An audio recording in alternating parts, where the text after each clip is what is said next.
तो देखिए शुरू करते हैं क्वेश्चन नंबर 4 से। लास्ट वीडियो में हम क्वेश्चन नंबर 3 तक कर चुके हैं चैप्टर 5 एक्सरसाइज 5.3 का, कि हमारा चैप्टर चल रहा है अर्थमेटिक प्रोग्रेशन। ठीक है, तो देखते हैं इसके क्वेश्चन नंबर 4 में। जो क्वेश्चन नंबर 4 से और एंड तक 20 तक जितने भी क्वेश्चन है वो वर्ड प्रॉब्लम है। ठीक है, इसमें क्या है, क्वेश्चन नंबर 3 में कुछ वैल्यूज गिवन थी, सपोज ए की, एन की, है ना, ए की वैल्यू गिवन थी, कभी डी की वैल्यू गिवन थी, तो ए एन पूछ रहा था वो, ठीक है, एस एन पूछ रहा था।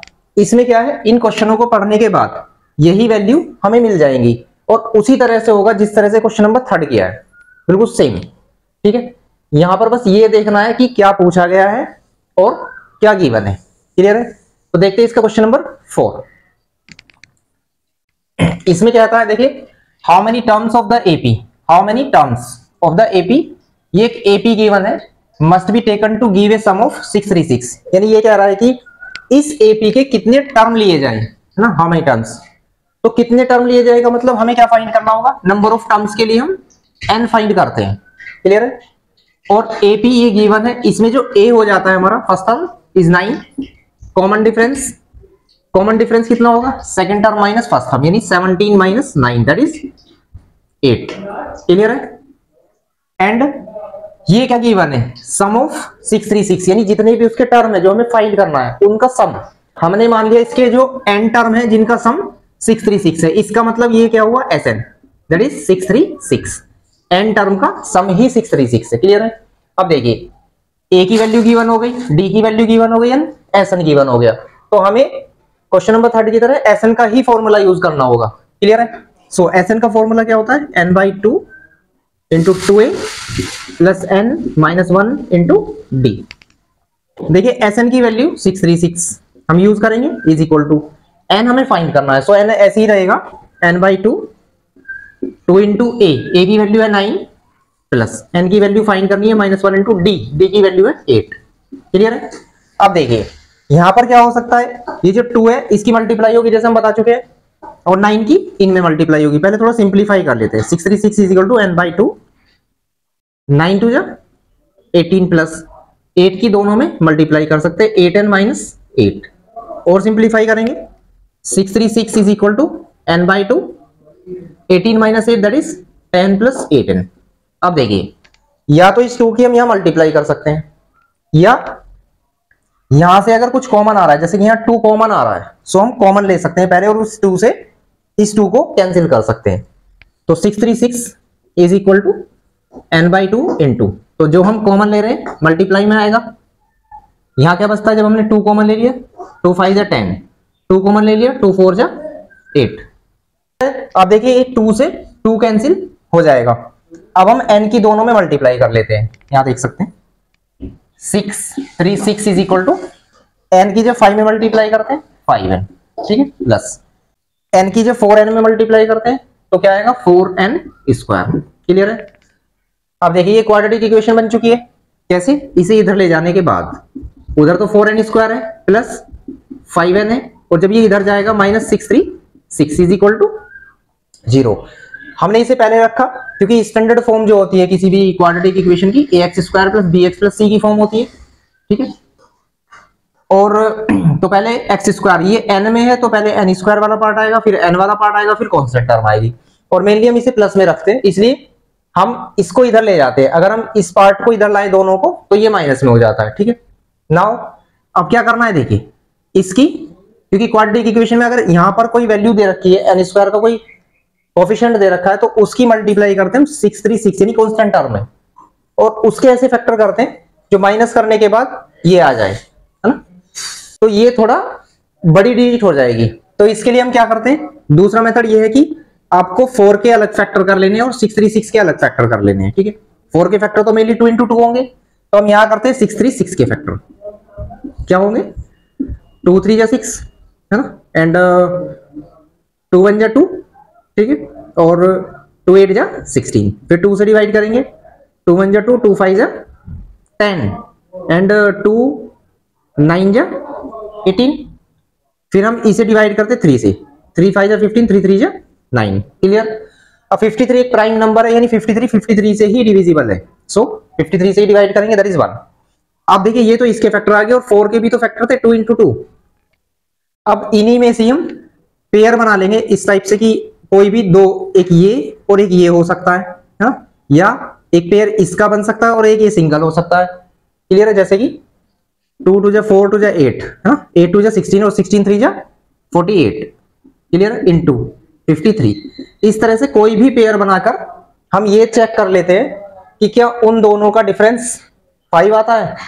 सपोज एक पेयर ये बन सकता था 2 इंटू 2 इंटू 2 इंटू 2, है ना, तो 2 2 जा 4 2 जा 8 2 जा 16, एक 16 इंटू ये हमने ले लिए और ये ले सकते हैं। देखिए इन दोनों का प्रोडक्ट करेंगे हम, 3 3 जा 9 और 5 3 जा 15, तो एक पेयर इसका ये बन सकता है। इस तरह से बहुत सारे पेयर बन सकते हैं। क्लियर है? एक पेयर इस तरह से और बाकी एक साथ ले सकते हैं।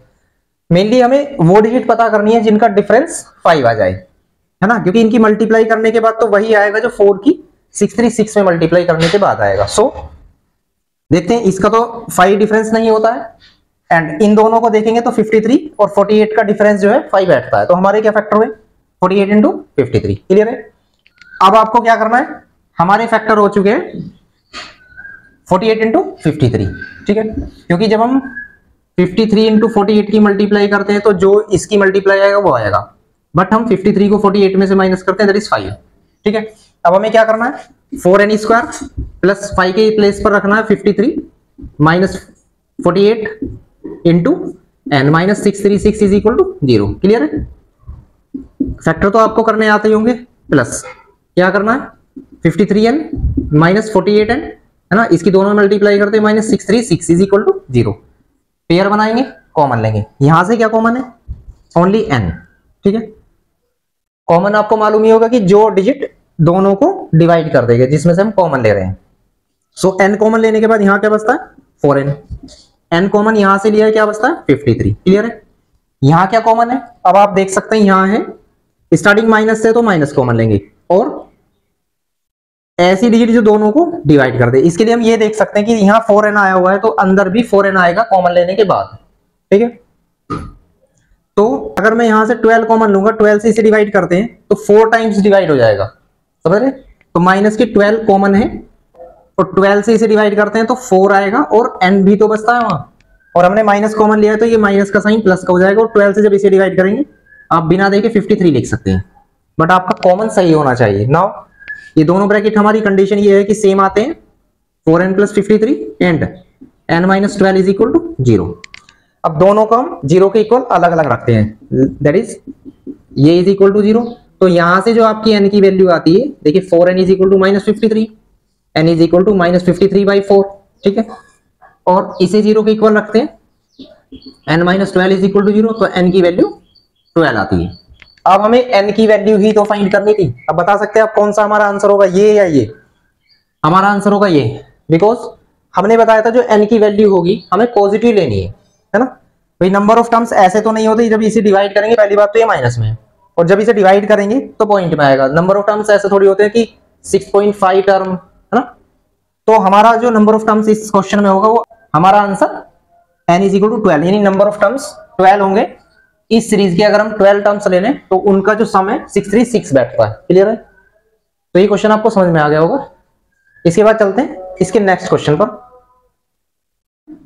तो देखिए क्वेश्चन नंबर 5 को देखते हैं, इसमें क्या कह रहा है, the first term of an AP is 5, यानी किसी एपी का फर्स्ट टर्म 5 है, तो हम हैंड टू हैंड लेकर चलते हैं तो a इज इक्वल टू 5 हो जाता है। फर्स्ट टर्म को हम a से रिप्रेजेंट करते हैं and the last term is 45। अब गौर करिए, लास्ट टर्म को या तो l लिख सकते हैं या an लिख सकते हैं, दैट इज 45। क्लियर है? लास्ट टर्म हम बता चुके हैं, या तो l लिख दीजिए या an लिख दीजिए एंड द सम इज 400। अब देखिए इसमें नंबर ऑफ टर्म्स तो गिवन नहीं है, बट उनका जो सम है वो 400 है। इसका जितने भी टर्म है, इसका मतलब SN is equal to 400। Clear है? तो हमारे पास दो चीजें आ गई, एक तो an एक SN। Find the number of terms, number of terms means हमें n फाइंड करना है and the common difference d find करना है। बात आई समझ में? क्लियर है?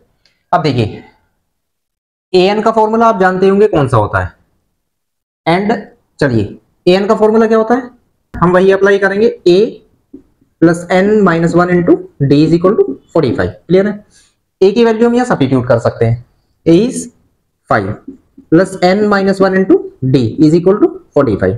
इसे इधर ले जा सकते हैं, n minus 1 into d is equal to 45 minus 5 that is, तो n माइनस 1 इंटू डी की वैल्यू जो आ जाती है वो 40 आ जाती है। क्लियर है? Equation number 1। आपको कुछ याद आ रहा होगा कि क्वेश्चन नंबर 3 में एक पार्ट ऐसा था जिसमें इस तरह की इक्वेशन बनी थी, है ना? यहां देखते हैं अभी Sn का फॉर्मूला क्या है, n/2 इंटू ए प्लस एल। हम इसका यूज कर सकते हैं, a प्लस एल यानी लास्ट टर्म या a प्लस ए एन। कब यूज करेंगे? जब a n यानी लास्ट टर्म हमें फाइंड हो। सो Sn इज इक्वल टू 400, है ना? n हमें पता नहीं है, a हमें पता है 5 प्लस an भी पता है 45। क्लियर है? अब देखिए इसे जब सिंप्लीफाई करेंगे तो यहां से हमें n की वैल्यू मिल जाती है। कैसे? ये मल्टीप्लाई में जाएगा, इन दोनों का एडिशन होने के बाद 400 into 2 is equal to n into 50 हो जाता है। क्लियर है? ये डिवाइड में आएगा, तो 400 into 2 divide by 50 is equal to n। इसे 8 टाइम्स 8 हो जाए 16, तो नंबर ऑफ टर्म्स हमें फाइंड हो जाती हैं, दैट इज 16। अब आपको क्या करना है, n की वैल्यू इसमें सब्स्टिट्यूट कर देंगे, यहां पर रखेंगे 16 माइनस 1 कितना हो जाता है 15। 15 जाएगा डिवाइड में, तो हमें d की वैल्यू भी मिल जाती है। हमें d भी फाइंड करना था एंड n तो हो ही चुका है। क्लियर है? इसके बाद चलते हैं इसके क्वेश्चन नंबर 6 पर। तो देखिए इसका क्वेश्चन नंबर 6 देखते हैं। इसमें क्या रहा है, the first and the last term of an AP are 17 and 350। यानी जो फर्स्ट टर्म है वो तो है 17, that is a is equal to 17 हो जाता है, एंड लास्ट टर्म जो है वो है 350। लास्ट टर्म मींस an लिख सकते हैं हम 350। ठीक है? If the common difference is 9 and common difference is also given, that is 9d, how many terms are there? How many terms means n हमें फाइंड करना है, and what is their sum? Sum भी find करना है of Sn, यानी n terms का sum भी find करना है। अब देखिए जैसे कि हम पहले भी ऐसे क्वेश्चन करा चुके हैं, an का आप फॉर्मूला यूज करेंगे, that is a plus n minus 1 into D. ठीक है? ये तो an हो गया एंड इज इक्वल टू 350। आप यहां पर a की वैल्यू भी रख दीजिए और d की वैल्यू भी रख दीजिए। ठीक है? और उसको सिंप्लीफाई करेंगे तो हमें n की वैल्यू मिल जाती है यहां से। ठीक है? और जब n की वैल्यू मिल जाएगी तब आप Sn के फॉर्मूले में उसे यूज करेंगे n/2, ठीक है, into a plus a n. ये हमने इसलिए यूज कर लिया है क्योंकि हमें लास्ट टर्म गिवन है। भाई n की वैल्यू तो आपको यहां से मिल जाती है, a की वैल्यू हमें गिवन है एंड an की वैल्यू भी गिवन है। आप इसको सिंप्लीफाई कर लेंगे तो Sn आ जाएगा यहां से, Sn, n मींस जो वैल्यू n की यहां से आती है जितने भी और टर्म होंगे। क्लियर है? इसके बाद चलते हैं इसके क्वेश्चन नंबर 7 पर। क्वेश्चन नंबर 7 देखते हैं, इसमें क्या कहता है, find the sum of first 22 terms, sum of first 22 terms of an AP in which d given है एंड 22nd टर्म इज 149। अब देखिए फाइंड क्या करना है, sum of first 22 terms. 22 terms का मींस है कि यहां पर n की जो वैल्यू है 22 है ना? जितने भी टर्म्स होते हैं number of terms is n, और हमें फाइंड क्या करना है Sn। ठीक है? d इज गिवन है दैट इज 7। क्लियर है? एंड 22nd टर्म, देखिए 22nd टर्म का मींस है A22। जो टर्म्स कहते हैं जैसे कि 22nd टर्म है ना, first term, second term, third term, जो हमने बता रखा है कि फर्स्ट टर्म को हम रिप्रेजेंट करते हैं 1 से, सेकंड टर्म को 2 से, इस टाइप से, थर्ड टर्म को 3 से। तो 22nd टर्म से इज गिवन है 49। अब आपको मालूम होगा कि 22nd जो टर्म है वो क्या होता है, a plus 21d is equal to 149। ये हम बता चुके हैं कई बार। 22 है तो 21 कर दीजिए। अब देखिए अगर आप यहां d की वैल्यू सब्स्टिट्यूट करते हैं, मल्टीप्लाई बाय 21, d की वैल्यू में माइनस में ले जाइए, a की वैल्यू मिल जाएगी आपको। ठीक है? और जैसे ही a की वैल्यू मिल जाएगी तो Sn हम फाइंड कर सकते हैं कैसे, n/2 2a plus n minus 1 into D, क्योंकि हमारे पास अब सभी वैल्यूज है। सपोज n की भी है, a की वहां से मिल जाएगी, ठीक है, एंड n की फिर ये है एंड d की वैल्यू भी गिवन है। तो ये वैल्यू सभी इसमें सब्स्टिट्यूट कर देनी है और हमें Sn मिल जाएगा। ठीक है? करने को दिया क्योंकि हम काफी क्वेश्चन इसके करा चुके हैं। बस एक हिंट देना है इसके बाद चलते हैं क्वेश्चन नंबर 8 पर। देखिए क्वेश्चन नंबर 8 में क्या आता है, find the sum of first 51 terms. बिल्कुल सेम लगभग ऐसी ही है जैसा इससे पहला क्वेश्चन था ऑफ एन एपी, यानी सम ऑफ फर्स्ट 51 टर्म्स का मतलब हो गया कि n की वैल्यू हमें 51 मिल जाती है और हमें फाइंड क्या करना है, SN, ठीक है, क्योंकि इसने शुरू में ही पूछ लिया find the sum of whose second and third terms are 14 and 18 respectively। देखिए सेकंड टर्म जो है वो तो है 14, second term means A2 is 14 and जो थर्ड टर्म है वो है 18, ठीक है, A3 is 18। क्लियर है? ऐसी वैल्यूज क्यों दी है, क्योंकि जब हम SN का फॉर्मूला जो हमें निकालना है n/2 2a plus n-1 into D का यूज करना होगा हमें, तो हमें किस किस वैल्यू की जरूरत होगी भाई। देखिए n की तो चलिए गिवन है, a की और d की भी तो जरूरत पड़ेगी। तो ये जो अदर चीजें देता है ये इसलिए देता है so that we can find the values of a and d और अदर वेरिएबल की वैल्यू हम फाइंड कर सके। तो देखिए A2 यानी सेकंड टर्म क्या होता है, a प्लस 1d या d is equal to 14, equation number 1 हो जाती है। थर्ड टर्म क्या होता है, a plus 2d is equal to 18, equation number 2 हो जाती है।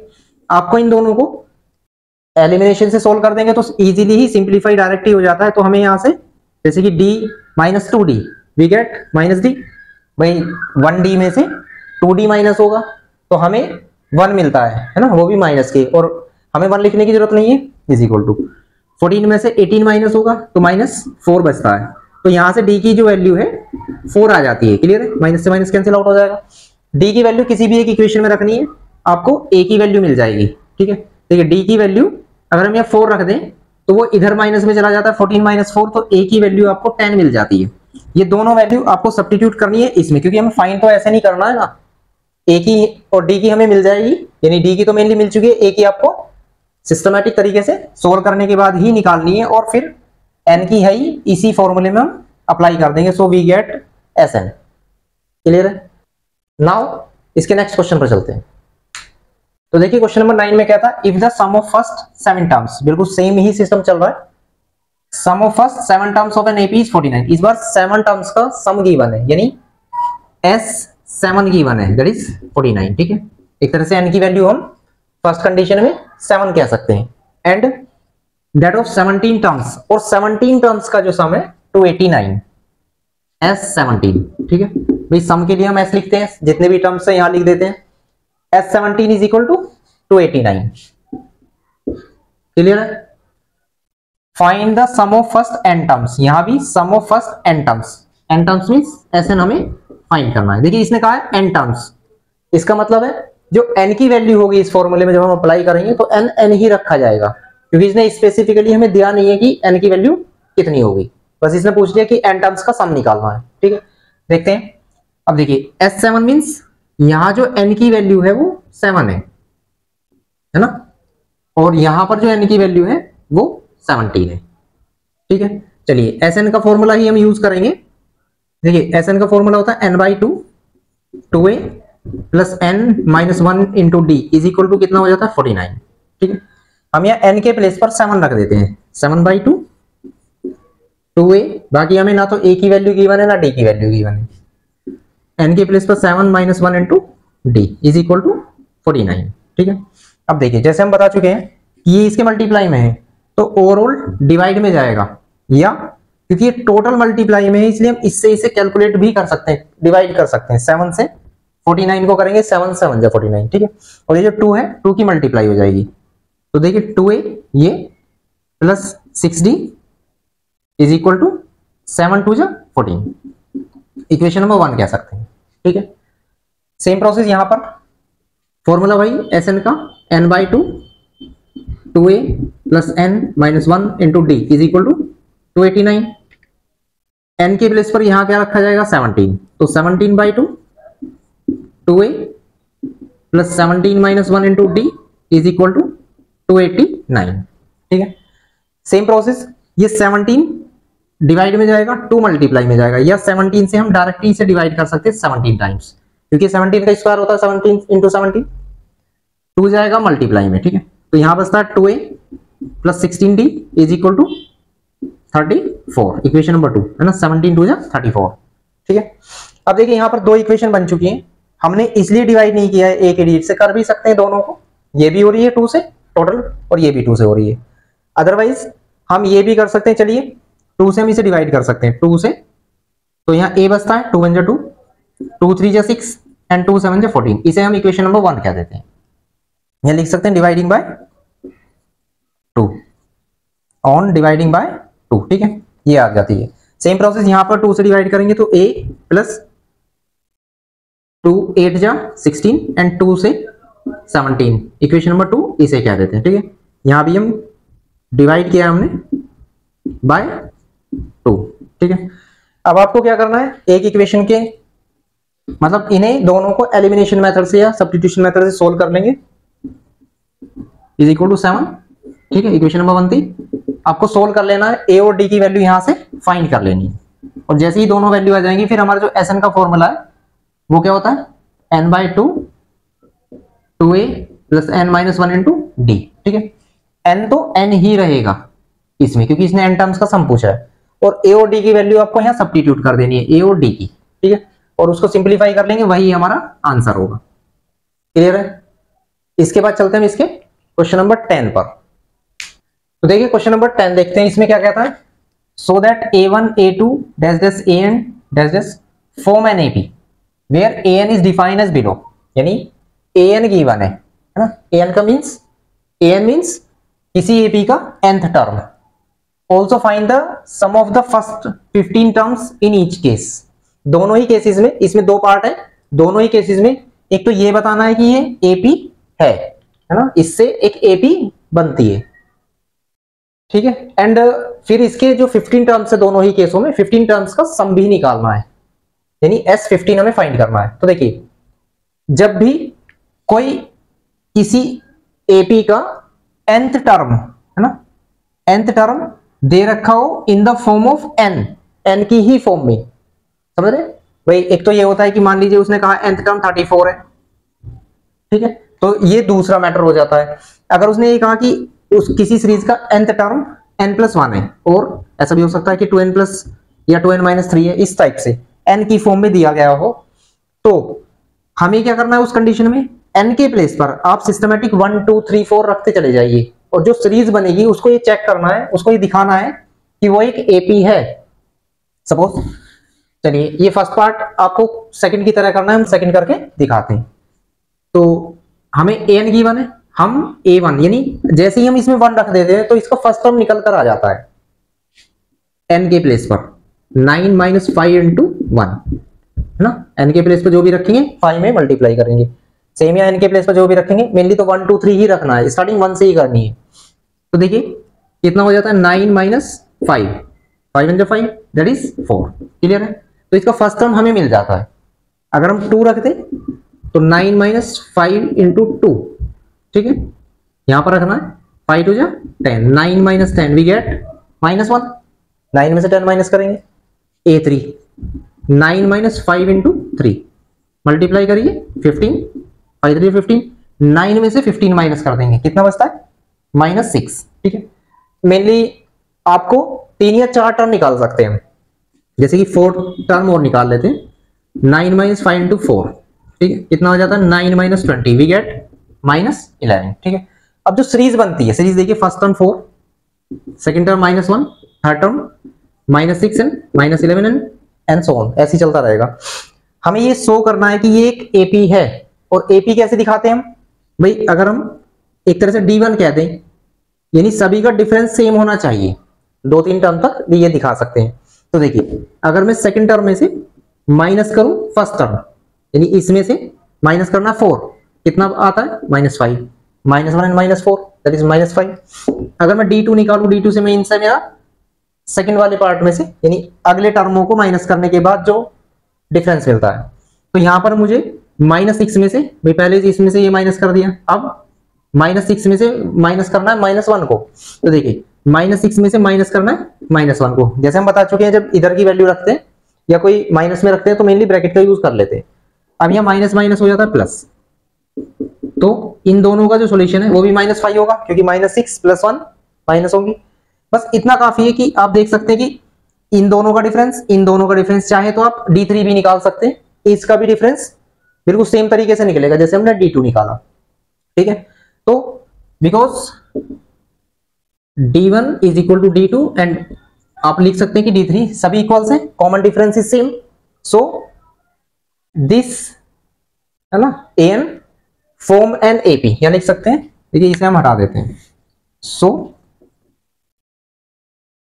AN लिख सकते हैं that is 9 - 5n form an AP। भाई यही तो शो करना था हमें कि ये जो है n टर्म ये एक AP बनाता है। क्लियर है, ये हमारा हो चुका है। अब हमें इसके जो फर्स्ट 15 टर्म्स है उसका सम भी निकालना है। इसका मतलब n की वैल्यू हमारी 15 और हो जाती है, तो हमें सम के लिए Sn का फॉर्मूला यूज कर देना है, n/2 2a + n - 1 × d। देखिए n के प्लेस पर आप क्या रखेंगे, क्योंकि 15 दिया गया है दोनों ही कंडीशन में, 15/2 2 × a के प्लेस पर आप क्या रखेंगे, जो हमारी सीरीज बनी है, सीरीज ये है AP, इसका फर्स्ट टर्म है ना, सेकंड टर्म इस टाइप से, तो फर्स्ट टर्म क्या है 4, n के प्लेस पर हम क्या रखेंगे 15 - 1 × d के प्लेस पर क्या रखेंगे, ये सभी हमने d निकाले हैं, कॉमन डिफरेंस सेम ही आएंगे, सो d के प्लेस पर यहाँ -5 आ जाएगा, इसको सिंप्लीफाई कर लेंगे, वही हमारा आंसर होगा, 4 × 2 = 8। ठीक है, ये कितना होता है 14 की -5 में मल्टीप्लाई करेंगे तो 14 × 5 = 70, लेकिन माइनस के 70, और सिंप्लीफाई करेंगे इन दोनों का कैलकुलेशन कितना आता है -62। ठीक है, 2 से हम इसको डिवाइड कर सकते हैं, 2 × 3 = 6 and 2 × 1 = 2, तो वी गेट 15 × -31। दोनों की मल्टीप्लाई कर लेंगे तो जो भी आएगा सबसे पहले तो माइनस में आएगा, क्योंकि प्लस और माइनस माइनस, 15 × 1 = 15 कैरी 1 है ना, एंड 15 × 3 = 45 एंड 46। तो इस सीरीज के ये सीरीज हमारी बनी है AP, इसके जो 15 टर्म का सम -465 आ जाएगा। तो सेम ही प्रोसेस आपको फर्स्ट पार्ट में करना है, वहां पर पहले एक सीरीज बना देनी है 1 2 3 निकालने के बाद उसको ये चेक करना है कि क्या वो AP में है या नहीं है, और इसके बाद उसका भी S15 ही निकालना है। दोनों में डिफरेंस ये होगा कि इसका जो A और D है दोनों का डिफरेंट होगा, क्योंकि ये तो इसका ये आया, उसका जो भी आता है A यानी फर्स्ट टर्म और कॉमन डिफरेंस आपको इसी फॉर्मूले में अप्लाई कर देना है। क्लियर है, वो थोड़ा इजी भी पड़ेगा आपको। ठीक है, इसके बाद चलते हैं इसके क्वेश्चन नंबर 11 पर। इसका क्वेश्चन नंबर 11 देखते हैं, इसमें क्या कहता है, if the sum of the first n terms of an AP is 4n - n², यानी किसी AP के जो फर्स्ट n टर्म्स है उनका सम गिवन है। ठीक है, तो बाकी इसमें काफी चीजें पूछी है। What is the first term, that is S1 क्या है, या जिसे हम कह सकते हैं कि फर्स्ट टर्म क्या है। What is the sum of first 2 terms, शुरू के जो 2 टर्म्स है 2 टर्म्स है उनका सम बताना है।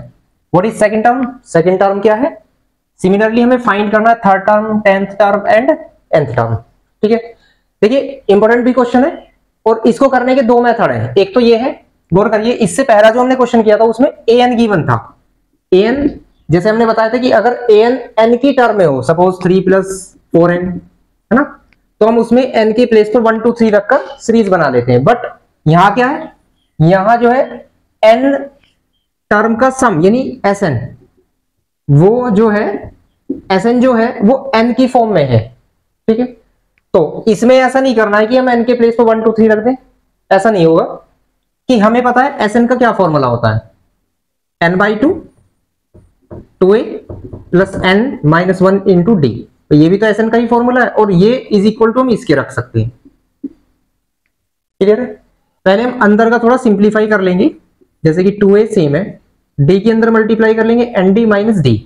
ठीक है, दोनों में मल्टीप्लाई होगी। अब n/2 की मल्टीप्लाई करिए 2a में, तो क्या आएगा देख सकते हैं, n/2 की जब मल्टीप्लाई करेंगे 2a में, 2 से 2 कैंसिल हो गया, n बचता है प्लस n/2 की nd में जब हम मल्टीप्लाई करेंगे n की n में हो जाएगी n² d/2, एंड n/2 की d में मल्टीप्लाई हो जाएगी n d/2 is equal to 4n - n²। बात आई समझ में। अब देखिए आपको क्या करना है, जो जैसे n का कोफिशिएंट है ना, और यहां पर n², दो ही तो चीजें हैं, एक तो n², एक n, तो इधर भी देखना है आपको, जो n² है यहां दिखाई दे रहा है, ये n² वाला पार्ट, इसकी इससे कंपेयर कर लेंगे, और जो n वाले पार्ट है इनमें से हम n कॉमन ले लेते हैं, n हमने कॉमन ले लिया तो यहां बचता है a, ठीक है, यहां बचता है a और यहां से n कॉमन लेने के बाद d by 2 plus n square d by 2 is equal to 4n minus n square. ठीक है, अब आपको क्या करना है, देखिए यहां जो n स्क्वायर का कोफिशिएंट है, n कोफिशिएंट का मतलब क्या होता है, जैसे n स्क्वायर का कोफिशिएंट है तो n स्क्वायर को हटा दीजिए, क्या बचता है d बाई 2, और इधर जो n स्क्वायर का कोफिशिएंट है, हमने सेकंड चैप्टर में क्वाड्रेटिक इक्वेशन में कोफिशिएंट के बारे में डिस्कस किया होगा, तो यहां पर n स्क्वायर का कोफिशिएंट है d बाई 2 और यहां पर जो n स्क्वायर का कोफिशिएंट है इससे पहला जो डिजिट है लिखा हुआ वो दैट इज -1, अगर कुछ नहीं लिखा हुआ है तो -1 होगा, मतलब d by 2 is equal to -1, दोनों को इक्वल रख लेंगे।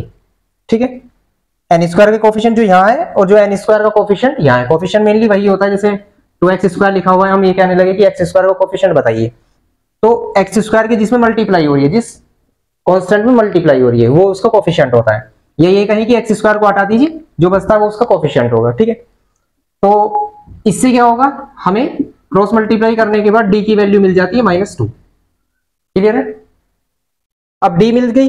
अब देखिए यहां पर अब हम कंपेयर करेंगे n के कोफिशिएंट की, यहां पर n का कोफिशिएंट है ये टोटल और यहां पर n का कोफिशिएंट है 4, तो दोनों को इक्वल रख देंगे, यानी a minus d by 2 is equal to 4, क्योंकि हमें d की वैल्यू मिल चुकी है, ये -2 यहां हम सब्स्टिट्यूट कर देंगे a, देखिए d की वैल्यू जब हम -2 रखते हैं तो माइनस और माइनस प्लस हो जाता है ना, या आप ऐसे देख सकते हैं माइनस तो है ही, d की value -2 divide by 2 is equal to 4, minus minus plus हो जाता है, 2 से 2 कैंसिल हो गया, तो यहाँ 1 बचता है दैट इज 4, इसे इधर ले जाएंगे तो a की वैल्यू 3 आ जाती है, क्योंकि ये जाएगा इधर माइनस में।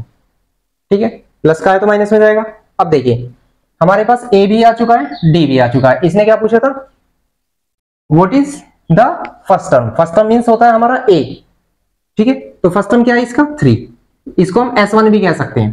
ठीक है, तो हमारा यानी फर्स्ट टर्म को हम s1 भी कह सकते हैं, कहने का मतलब ये है what is the sum of first two terms, उसके लिए अब देखिए तो सेकंड टर्म क्या होगा, सपोज हम कह सकते हैं कि सेकंड टर्म होता है a प्लस डी। ठीक है, तो a की वैल्यू यहां से 3 है एंड d की वैल्यू -2 है, सिंप्लीफाई करेंगे 1, तो इसने कहा था कि इसके जो फर्स्ट टू टर्म्स है उनका सम कितना है, देखिए फर्स्ट टू टर्म्स का मीन्स है a1 और a2 को ऐड करना है। ठीक है, a1 प्लस a2 को आपको ऐड करना है, a1 कितना है जिसे हम a भी कह सकते हैं, फर्स्ट टर्म को a दैट इज 3 और a2 कितना है +1, तो ये हो गया हमारा। ठीक है, शुरू के टू टर्म्स का सम हो गया। क्लियर है, फर्स्ट टू टर्म्स हो गया। What is second term, second term हमारा आ चुका है ये रहा a2। ठीक है, सिमिलरली फाइंड थर्ड टर्म, देखिए अगर आपको थर्ड टर्म फाइंड करना है तो हम a प्लस 2d, आपको इसमें a और d की वैल्यू रख देनी है, a की वैल्यू हमें पता चल चुकी है 3 है और d की वैल्यू कितनी है -2। टेंथ टर्म बताना है तो टेंथ टर्म के लिए a10 that is a plus 9d होता है, समझ में आई। और एक यहां पर आपको a और d की वैल्यू रख देनी है, क्योंकि a और d की आ चुकी है, एक इसने पूछा है nth टर्म, n टर्म तो होता है a plus n minus 1 into D, यहां पर भी आपको a और d की ही वैल्यू रखनी है और आपका nth टर्म भी आ जाएगा। क्लियर है, ये इसका फर्स्ट मेथड है। अगर आपको ये मेथड थोड़ा डिफिकल्ट लगता है और आप सेकंड मेथड अगर जानना चाहते हैं तो कमेंट बॉक्स में जरूर लिखें, तो इसका सेकंड मेथड भी बता दिया जाएगा। क्लियर है, इसके बाद चलते हैं इसके क्वेश्चन नंबर 12 पर। देखिए क्वेश्चन नंबर 12 देखते हैं, इसमें क्या कहा है, find the sum of first 40 positive integers divisible by 6, यानी 6 से डिवाइड होने वाले जो शुरू के 40 पॉजिटिव इंटीजर्स हैं उनका सम निकालना है। तो हम सबसे पहले पता करते हैं कि 6 से डिविजिबल होने वाला सबसे पहला पॉजिटिव इंटीजर्स कौन सा है, दैट इज 6 होगा, नेचुरल सी बात है, 6 ही 6 से डिविजिबल होगा, पॉजिटिव भी है ना। दूसरा डिजिट कौन सा होगा 12, तीसरा 18, अगर फोर्थ की बात करें 24, तो इस तरह से ये डैश डैश चलते रहेंगे कहां तक, 40 टर्म तक, है ना, 40 टर्म तक। ये जो 40 टर्म्स लिखा हुआ है, 40 टर्म्स यानी ये अगर हम लिखें 6, 12, 18 जो 6 से डिवाइड होने वाले शुरू के 40 टर्म्स हैं ये, है ना, total terms number of terms 40 है। सो n की जो वैल्यू हो जाती है वो 40 हो जाती है, क्लियर सी बात है ना। और हमें इनका सम निकालना है यानी Sn। तो देखिए n/2 2a plus n minus 1 into D, बहुत ही सिंपल सा क्वेश्चन है भाई। n के प्लेस पर आप क्या रखेंगे 40, a के प्लेस पर क्या रखेंगे 6, क्योंकि हमें पता चल चुका है 6 से डिवाइड होने वाला सबसे जो फर्स्ट डिजिट है 6 है ए, और कॉमन डिफरेंस कितना, second term minus first term, आप देख सकते हैं 6 का ही डिफरेंस है। तो आपको n के प्लेस पर 40 रख देनी है, a के प्लेस पर 6 रख देनी है, d के प्लेस पर भी 6 रख देनी है, और कैलकुलेट कर लेंगे तो आपका 40 टर्म्स का सम निकल आएगा जो कि डिविजिबल बाय 6 है। क्लियर है। इसके बाद चलते हैं क्वेश्चन नंबर 13 पर। देखिए क्वेश्चन नंबर 13 भी उसी की तरह है, क्वेश्चन नंबर 12 की तरह। क्या कह रहा है, find the sum of the first 15 multiples of 8।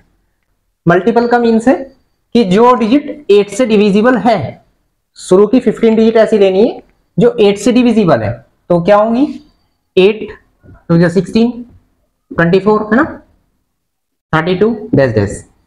तो यहां भी हमें नंबर ऑफ टर्म्स पता है कि उसने शुरू की 15 टर्म्स की बात की है। इस तरह से अगर हम लिखें तो टोटल टर्म्स जो है हमारे पास 15 है, उनका सम निकालना है। तो हमें नंबर ऑफ टर्म्स यानी 15 हो जाती है, ए की वैल्यू 8 हो जाती है फर्स्ट टर्म, एंड डिफरेंस जो है इसमें से ए माइनस कर दिया, यानी 8 ही आएगा common difference, second term minus first term.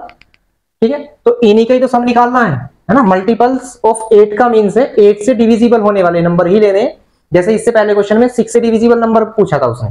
ठीक है, तो आपको Sn का ही फॉर्मूला यूज कर देना, n/2 2a plus n-1 into D. इसमें वैल्यू रख देंगे n के प्लेस पर, a के प्लेस पर एंड d के प्लेस पर। ठीक है, वैल्यूज तो गिवन है, हमें मिल चुकी है, आप रखकर इसे सिंप्लीफाई कर देंगे, आपका आंसर आ जाएगा। ठीक है, इसके बाद चलते हैं इसके नेक्स्ट क्वेश्चन पर। देखिए क्वेश्चन नंबर 14 है, ये कहता है कि find the sum of the odd numbers between 0 to 15। 0 और 50 के बीच जो ओड नंबर्स हैं, आप जानते होंगे ओड नंबर्स क्या होता है, the number that is not divisible by 2, जो 2 से डिवाइड नहीं होता है। तो 0 से 50 के बीच में ओड नंबर्स, सबसे पहला नंबर है 1, नेक्स्ट 3, फिर 5, ठीक है, एंड फिर 7, इस तरह से चलते रहेंगे। और कहां तक लेने हैं हमें, इसके और इसके बीच के, है ना। तो इसके और इसके बीच का मतलब 50 से जस्ट पहला कौन सा डिजिट होगा, 49, जो कि ओड होगा, समझ रहे हैं आप। तो देखिए पिछले क्वेश्चनों में और इसमें यही डिफरेंस है कि इससे जो पहले क्वेश्चन थे उसमें नंबर ऑफ टर्म्स गिवन थी, है ना। इस बार यहाँ नंबर ऑफ टर्म्स गिवन नहीं है, नंबर ऑफ टर्म्स नहीं है कि यहां से लेकर यहां तक 49 टर्म्स है, नहीं, ये लास्ट का टर्म गिवन है, समझ रहे हैं आप। तो हमें निकालना तो सम ही है, और सम निकालने के लिए हमारे पास क्या होना जरूरी है, Sn is equal to n/2 a plus an। या तो ये फॉर्मूला यूज कर सकते हैं जब लास्ट का टर्म गिवन है, और Sn is equal to n/2 2a plus n-1 into d, ये भी यूज किया जा सकता है। बट वैल्यू किसकी जरूरत है हमें, देखिए an की है, a की है, a की है, and an means last term भी हमें गिवन है, बट n नहीं है। दोनों फॉर्मूलों में n का यूज होता है, n नहीं है हमारे पास। तो उसके लिए क्या करेंगे, इसके लिए हम जो लास्ट का टर्म गिवन है, हमने काफी क्वेश्चन किए हैं क्वेश्चन नंबर 3 में, तो उसमें an का फॉर्मूला हम यूज करेंगे जब लास्ट टर्म गिवन हो, a plus n-1 into D. ठीक है, ये होता है लास्ट टर्म का फॉर्मूला। यहां पर an की वैल्यू रख देंगे 49, a की वैल्यू रख देंगे हम, that is first term, plus n ही तो हम फाइंड कर रहे हैं इसमें, एंड d जो है common difference, second term minus first term, we get 2। इसे सिंप्लीफाई करेंगे, 49 माइनस 1, ठीक है, ये माइनस में जाएगा, कितना बचता 48। और अब ये दो मेथड हमने बता रखे हैं, तो मल्टीप्लाई कर दीजिए, टोटल मल्टीप्लाई में इसे डिवाइड में आ जाएगा, तो 48 डिवाइड बाय 2 कितना आ जाता है 24, और 1 इधर प्लस में आ जाएगा, तो n की जो वैल्यू है 25। यानी अगर हम 0 से और 50 के बीच ओड नंबर्स लिखें तो 1 से स्टार्ट होने वाले और 49 तक टोटल डिजिट जो बैठती है 25 बैठेंगे, यानी नंबर ऑफ टर्म्स हमें मिल गई। ठीक है, अब नंबर ऑफ टर्म्स मिल गई, आप इसका भी यूज कर सकते हैं। देखिए n की वैल्यू 25 आ चुकी है, इज इक्वल टू यहां पर भी, यानी 25 टर्म्स ही तो है जिनका हम सम निकाल रहे हैं यहां से यहां तक। देन n की वैल्यू है 25/2, और a की वैल्यू है first term is 1 plus an, यानी लास्ट टर्म 49। ठीक है, इसे सिंप्लीफाई कर लेंगे हम, 25/2 इंटू 50। ठीक है, इससे कैलकुलेट हो जाएगा 25, मल्टीप्लाई कर देंगे 6 to 5। या तो ऐसे कर सकते हैं इस फॉर्मूले का यूज करने के बाद, या क्योंकि अब n की वैल्यू आ चुकी है तो इसमें भी यूज किया जा सकता है, सभी वैल्यूज इसमें रख दीजिए तब भी आपका आंसर सेम ही आएगा। ठीक है, इसके बाद चलते हैं इसके नेक्स्ट क्वेश्चन पर। तो देखिए क्वेश्चन नंबर 15 देखते हैं, इसमें क्या कहता है, a contract on construction job specifies A penalty. यानी जैसे कि एक किसी को कॉन्ट्रैक्ट मिला होगा किसी वर्क को कंप्लीट करने के लिए, तो उसमें ये कंडीशन थी कि अगर टाइम से वर्क पूरा नहीं हुआ तो पेनल्टी लगेगी। है ना। पेनल्टी किस तरह से लगती है, अगर एक दिन लेट हो गया तो 200 रुपीज की पेनल्टी लगेगी, अगर 2 दिन लेट हो गया यानी सेकंड डे के लिए 250 रुपीज की पेनल्टी लगेगी, और अगर थर्ड डे लेट हो गया, तीसरे दिन भी लेट हो गई यानी 3 दिन तक भी वर्क कंप्लीट नहीं हुआ, आफ्टर स्पेसिफिक डेट, किसी डेट के बाद की बात कर रहे हैं कि एक तो टाइम हो गया कि हाँ भाई आपको इस डेट तक कंप्लीट करना है, बट उसके बाद जैसे 11th डेट की अगर एक दिन लेट हुआ तो 200 रुपीज है ना, दूसरे दिन लेट हुआ तो 250 रुपीज, तीसरे दिन लेट हुआ तो 300 रुपीज। इस तरह से पेनल्टी बढ़ती जाएगी। कैसे देख सकते हैं आप, जो पेनल्टी हर रोज की 50 रुपीज बढ़ती हुई जा रही है ना। तो ये कह रहा है कि how much money the contractor has to pay, तो जिसने कॉन्ट्रैक्ट लिया था वो उसको कितनी मनी एज ए पेनल्टी चुकानी होगी, एज ए पेनल्टी देनी होगी अगर वर्क जो है 30 दिन लेट हो जाता है, डिले हो जाता है, यानी 30 डेज तक नहीं होता कंप्लीट। ठीक है, तो देखिए भाई सिंपल सा क्वेश्चन है, गौर करिए, अगर पहले दिन लेट हो जाता है तो 200 रुपीज पेनल्टी देनी पड़ेगी, दूसरे दिन के लिए 250 रुपीज पेनल्टी देनी पड़ेगी, तीसरे दिन के लिए 300। आप गैस कर सकते हैं कि अगर फोर्थ डे के लिए कितनी पेनल्टी देनी होगी, दैट इज 350, है ना। तो इसी तरह से चलता रहेगा कब तक, ही देखिए first day, second day, third day, fourth day, इस तरह से। और हमें ये बताना है कि जो 30 डेज तक है ना टोटल कितनी पेनल्टी हो जाती है। भाई गौर करिए, आप यहां से देख सकते हैं एक दिन लेट हो गए तो 200 रुपीज देनी पड़ेगी, और अगर 2 दिन लेट हो गए तो कितने रुपए बैठते हैं, 200 प्लस 250 यानी 450 रुपीज की पेनल्टी हो जाती है। ऐसी 3 डेज के लिए, फॉर 3 डेज अगर लेट हो गए तो कितनी पेनल्टी हो जाती है, 750 की। इस तरह से टोटल 30 डेज अगर लेट हो गए तो कितनी पेनल्टी लगेगी। कहने का मतलब ये है, बहुत ही सिंपल सा क्वेश्चन है, आपको क्या करना है भाई, इनको सम ही तो करना है। इस तरह से या तो आप 30 टाइम्स लिख लीजिए तो उनको सम कर दीजिए, या SN का फॉर्मूला, क्योंकि एपी ही तो बन रही है, आप ये लगा सकते हैं n/2 2a plus n-1 into D, जिसमें आप n की वैल्यू 30 यूज करेंगे क्योंकि हमें टोटल जो टर्म है 30 ही तो बैठेंगी 30 डेज के लिए, एंड a की जो वैल्यू होगी वो 200 होगी, ये first term, and common difference होगा 50 rupees, second term minus first term. आप इसमें अप्लाई कर दीजिए, आपको टोटल यहां से लेकर यहां तक 30 डेज तक कितनी पेनल्टी बैठेगी टोटल, इसका निकल जाएगा इस फॉर्मूले की हेल्प से। क्लियर है। इसके बाद चलते हैं इसके नेक्स्ट क्वेश्चन पर। देखिए क्वेश्चन नंबर 16 में क्या कहता है, इंपॉर्टेंट क्वेश्चन है कि sum of ₹700 is to be used to give 7 cash prize to student of a school for their overall academic performance. यानी जो स्टूडेंट है ऑफ ए क्लास, उनके बीच कुछ प्राइज डिस्ट्रीब्यूट किए जाने हैं, और टोटल जो प्राइज है वो उनकी जो कॉस्ट है वो 700 रुपीज है। तो देखिए यहां क्या कहता है, if each prize is 20 less than its preceding prize, यानी जो ईच एवरी प्राइज है वो जो है 20 लेस देन है, यानी फर्स्ट प्राइस ज्यादा है और अपने प्रीसीडिंग प्राइस से। कहने का मतलब ये है कि अगर एक प्राइस 100 रुपीज का है तो दूसरा जो है वो 20 रुपीज लेस है पहले वाले से। जैसे तीसरा प्राइस जो होगा तो वो इससे 20 रुपीज लेस होगा तो 60 का होगा। इस टाइप से प्राइस दिए जाने हैं, और टोटल 7 प्राइस दिए जाने हैं, एंड उनकी जो टोटल कॉस्ट है वो 700 रुपीज है। ठीक है, तो हमें find the value of each of the prizes, सभी प्राइस की वैल्यू बतानी है। अब देखिए हम लेट कर लेते हैं, let the first price, let the first price be of ₹X। ठीक है, फर्स्ट प्राइस की जो कॉस्ट है वो X रुपीज की है ना। इसके बाद आप क्या बता सकते हैं कि सेकंड प्राइस की कॉस्ट कितनी की होगी, सेकंड प्राइस की कॉस्ट कितनी हुई, क्योंकि अब जो नेक्स्ट प्राइस है, सेकंड प्राइस तो कम होगा, वो इससे लेस देन 20 होगा, यानी X माइनस 20। बात है समझ।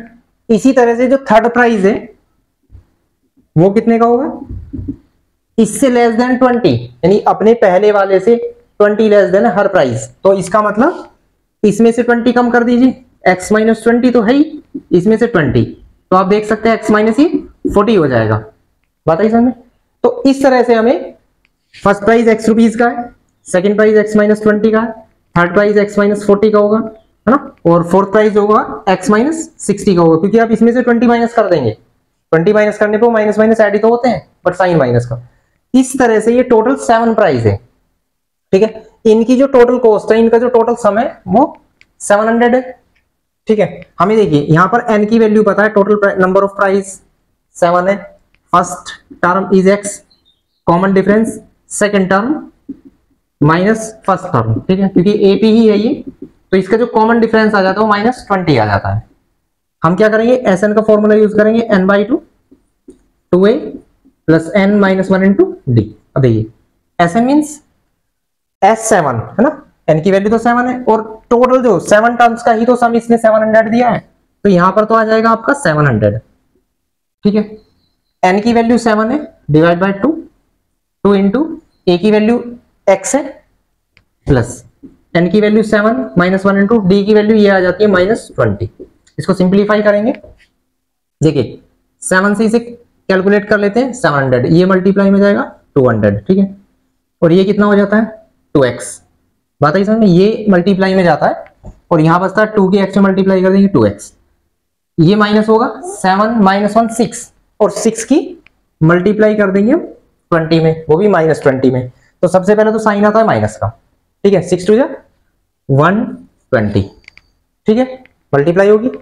अब देखिए हमें x की वैल्यू फाइंड करनी है, इसे इधर ले आते हैं, किस में आएगा ये आएगा प्लस में, यहां देख लेते हैं 200 plus 120 is equal to 2x, ठीक है, तो ये प्लस में आ गया, ये ऐसे ही बचता है, ये कितना हो जाता है 320 इज इक्वल टू 2x। 2 इसे डिवाइड में जाएगा क्योंकि मल्टीप्लाई में है, तो 2 से इसे डिवाइड कर लेते हैं, वी गेट 160, x की वैल्यू आ जाती है 160। इसका मतलब है कि जो हमारा फर्स्ट प्राइस हो गया वो 160 रुपीज का है, ठीक है। तो क्या आप बता सकते हैं कि सभी प्राइस कितने कितने के होंगे? देखिए फर्स्ट प्राइस तो है 160 रुपीज का, क्योंकि हमें पता चल चुका है x की वैल्यू, फर्स्ट प्राइस हमारा x ही तो था। सेकंड प्राइस कितना होगा भैया, या तो यहां रख दीजिए क्योंकि 160, या ये कह दीजिए कि अब जो सेकंड प्राइस होगा इससे 20 लेस होगा, 20 कम होगा, तो ₹140 का होगा। इसी तरह से आपको थर्ड प्राइस निकाल देना है, वो -20 करते जाना है, ₹120 का होगा, इसमें से -20 कर दीजिए, है ना, इसमें से। इस तरह से फोर्थ जो प्राइस होगा वो कितने का होगा, इसमें से 20 माइनस कर दीजिए 100। इस तरह से आपको फिफ्थ भी निकालना है, सिक्स्थ भी निकालना है, एंड सेवंथ प्राइस ही तो थे। आपको बस क्या करना है, इसमें से 20 माइनस करके ये आ जाएगा, इसमें से 20 माइनस करके ये आ जाएगा, इसमें से 20 माइनस करके ये आ जाएगा। क्लियर है? इसके बाद चलते हैं क्वेश्चन नंबर 17 पर। तो देखिए इसका क्वेश्चन नंबर 17 देखते हैं, इसमें क्या कहता है, अब पढ़ सकते हैं, उसको एक्सप्लेन करते हैं। किसी स्कूल के स्टूडेंटों ने ये प्लान किया कि वो कुछ ट्री को प्लांट करेंगे स्कूल के अंदर और बाहर, ठीक है। और डिसाइड ये हुआ कि each section of each class will plant, यानी जितनी भी क्लासेस हैं उनके जितने भी सेक्शन हैं वो सभी ट्री को प्लांट करेंगे, है ना, उतने ही पेड़ लगाएंगे। कितने पेड़ लगाएंगे? Will be the same as the class, उतने ही पेड़ लगाएंगे जिस क्लास में वो पढ़ रहे हैं। सपोज क्लास फर्स्ट है, second, third and dash dash, इस तरह से चलेगा। और ये है 12th स्टैंडर्ड तक, क्योंकि स्कूल क्लास 12 तक है वो, ठीक है। तो सभी को प्लांट लगाने हैं। किस तरह से प्लांट लगाने हैं? एक बात ये भी गिवन है कि सभी क्लासेस के 3 सेक्शन है, ठीक है। सपोज ए बी सी, है ना, इस तरह से इसके भी 3 सेक्शन होंगे, इसके भी। तो प्लांट किस तरह से लगानी है? अगर कोई फर्स्ट क्लास में पढ़ रहा है तो उसके भी 3 सेक्शन, तो फिर ईच सेक्शन 1 ट्री को प्लांट करेगा, यानी एक पेड़ लगाएगा। एक सेक्शन एक पेड़ लगाएगा, दूसरा सेक्शन भी 1 एंड तीसरा सेक्शन भी 1 ट्री को प्लांट करेगा। बताइए समझ में? अब जैसे सेकंड क्लास है, इसके जो तीनों सेक्शन है कितने कितने पेड़ लगाएंगे? जिस क्लास में वो पढ़ रहे हैं एक सेक्शन उतने ही पेड़ लगाएगा।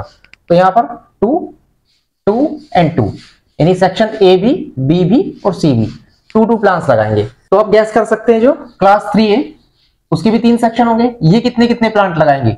3 3 एंड 3। क्लियर है? इस टाइप से पेड़ लगाने हैं। तो क्लास 12 की बात करें तो ये कितने प्लांट लगाएंगे? ईच सेक्शन 12 प्लांट लगाएगा, 12 12 एंड 12। क्लियर है? तो क्वेश्चन में ये पूछा गया कि इस प्रोसेस से टोटल कितने ट्री लगाए जाएंगे। तो देखिए जैसे फर्स्ट क्लास है, फर्स्ट क्लास के तीनों सेक्शन मिलकर कितने ट्री को प्लांट कर रहे हैं? 1 2 3, टोटल 3 ट्रीज को वो प्लांट कर रहे हैं।